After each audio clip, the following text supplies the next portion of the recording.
Perkenalkan saya Uswatun Hasanah dari Magelang, ibu rumah tangga biasa ya Pak ya. Alhamdulillah pada kesempatan ini saya bisa bertemu langsung dengan Gus Bahak juga sehat ya. Oke, sehat. Nggak sia-sia tadi saya dari Magelang berangkat jam 7 sampai sini alhamdulillah nih. Syukur alhamdulillah saya bisa ada kesempatan tuh bertanya langsung ya. Langsung aja pertanyaan dua mau ketemu ya. Pertanyaan yang pertama dalam Al-Qur'an itu ada kata-kata, ada ayat la yamassuhu illal mutahharun. La mutahharun di sini ada yang mengatakan suci tidak hanya hadas besar aja, misalnya pegang Al-Qur'an. Loh, pas ngesot kok maca Qur'an, saya tegur gitu. Semestinya suci artinya ora popo. Katanya gini lah. Ini apakah ini termasuk meneladani Rasulullah? Nah, ini pertanyaan saya ini yang pertama, apakah suci di sini harus hadas besar, hadas kecil, atau cukup hadas kecil aja gitu. Terus yang kedua, maaf ini ya, kebanyakan kan para kiai atau yang lain itu kan istrinya lebih dari satu.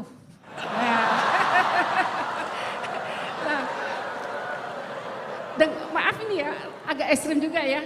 Dengan alasan itba Rasul lebih dari satu katanya gitu.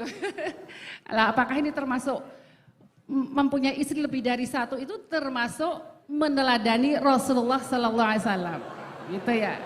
Saya kira cukup sekian. Assalamualaikum warahmatullahi wabarakatuh. Waalaikumsalam warahmatullahi wabarakatuh. Ya, ya, mangga. Ya. Ini jawab yang kok tadi kok tersangkanya hanya kiai, rata-rata kiai itu istrinya. itu selera lelaki bukan selera kiai itu.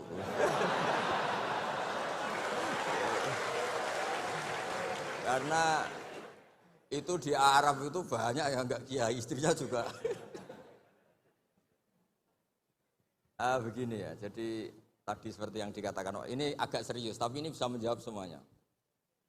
Agak saja, bukan serius banget, tapi agak serius, tapi bisa menjawab semuanya. Begini, ini saya hafalkan bukan berarti saya pinter, enggak. Memang ini konstitusi keilmuan, jadi saya hafalkan. Dalam kitab Said Muhammad, termasuk ulama modern yang barusan wafat, beliau kenal sekali sama Said Muhammad bin Alawi dalam kitab Manhajus Salaf fi Fahmin Nusus. Nanti ini kelihatan semua bisa menjawab. Wa kanat sunnatu Rasulillah sallallahu alaihi wasallam annahu yat'amu ma yajiduhu fi ardi wa yalbasu ma yajiduhu wa yarkabu ma yajiduhu. Terus di situ disimpulkan famanis ta'mala syai'an ya, atau famanis ta'mala ma yajidu fi ardi fawa al-muttabi' li sunnah kama annahu hajjal baita min madinati nafsi faman hajjal baita min madinati nafsi fawa al-muttabi' li sunnah. Begini, nanti ini menjadi konstruksi utuh ilmu tafsir. Nanti setelah ngaji ini Pak Rektor sah jadi kiai, karena ini sudah cukup lah untuk jadi kiai. Syaratnya jangan jejer saya. Ya, nyari ibu-ibu atau mak-mak yang jadi korban latihannya, tapi jangan saya. Nah, begitu juga tentang poligami. Saya sering cerita, kalau kamu tidak berani poligami, jangan lalu nggak tahu logika poligami. Saya termasuk umat yang saya yakin husnudzon dicintai Rasulullah SAW. Karena saya itu sinau lama, bukan ingin jadi rektor, bukan, memang sinau untuk sinau. Juga nggak ingin jadi ketua MUI, ya enggak, sinau untuk sinau. Saya itu kalau di rumah, niru Pak Kures, bikin teh sendiri, bikin kopi sendiri, karena saya ingin nggak terlalu dihormati. Saya tuh kesini tadi ya sama anak saya, pokoknya saya seneng hidup kayak umumnya orang. Begini, kalau Anda tidak berani poligami atau suka poligami, Nabi itu oke sebagai percontohan, tapi sadarlah kamu itu tidak Nabi. Begini, saya sering bilang begini, Nabi itu orang baik, berarti kalau punya istri satu, membentuk orang menjadi baik. Kalau membentuk orang baik satu baik, bentuk dua ya lebih baik, bentuk tiga lebih baik. Kebalikannya kita, atau kamu lah kalau bahasa kasarnya itu. Satu istri saja kamu bentuk dari baik menjadi tidak baik. Lah kalau dua malah kayak apa? Kalau tiga malah kayak gitu aja. Jadi fikihnya kadang-kadang orang baik itu nggak bisa ditiru karena tadi nolong orang baik satu baik, nolong dua lebih baik, nolong tiga. Tentu Nabi hubungannya dengan istrinya posisi yang membentuk, yang nolong, yang menjadikan solihah, yang menjadikan lebih baik. Tapi Pak ini apa ada jaminan seperti itu? Tapi ya jangan bilang kalau gitu nggak usah poligami, jangan. Wajah-wajah gini kan riskan yang lebih buruk misalnya. Ya sudah begitu saja. Ya, jadi menurut saya itu makanya ini pentingnya fikih. Ada illatul hukmi, ada logika apa? Jadi makanya ketika saya bilang orang yang suka humanisme, jangan terus anti perang. Meskipun kita nggak suka perang, suka damai. Saya Pak Kures suka damai, tapi jangan anti perang. Karena apa? Andai kan zaman kita dijajah kolonial Belanda, Jepang, terus kemudian kita bilang perang itu haram.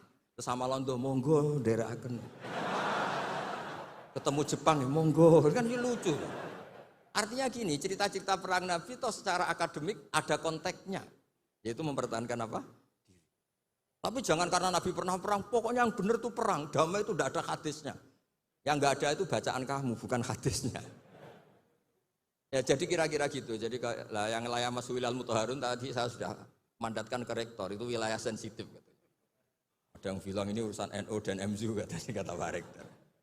Ya lagi-lagi itu urusan tafsir ya. Wilayah Mas'ulil Al-Mutahharun itu tidak boleh megang mushaf kecuali yang suci. Nah tentu konsensus banyak ulama suci itu ya bisa suci dari hadas besar, hadas kecil, bahkan suci dari hati-hati yang kotor. Tapi ada yang bilang sekedar Islam itu sudah bukti suci. Itu wilayah-wilayah tafsir, tapi tetap saja tafsir ini tidak menggantikan teks yang ada di Al-Quran. Misalnya begini, saya sudah nggak punya hadas besar, nggak punya hadas kecil. Tapi terus saya megang Quran, pas saya sedang marah sama Anda. Mungkin Allah juga agak suka. Karena saya baca, Qul a'udzu birabbil falaq min syarri ma khalaq. Ingatnya kamu, min syarri ma khalaq itu. Saya berlindung dari Allah, dari makhluk-makhluk terjelek, karena sedang marah. Makanya kalau sedang marah sama istri, jangan baca surat itu. Pasti min syarri ma khalaq, oh yang di rumah itu. Sebab itu ngendikane Nabi ini Pak Kures pasti hafal hadis itu. Iqra'ul Qur'an ma'talafat qulub. Kamu baca Quran ketika hati kamu itu stabil. Karena kalau tidak stabil, aduh ya musuh kamu. Min syarri ma khalaq, istri kamu itu kan terus korbannya banyak. Pokoknya kalau sedang tidak baik-baik saja tidak usah baca Quran dulu. Waras dulu baru baca Quran. Ya kira-kira gitu nanti.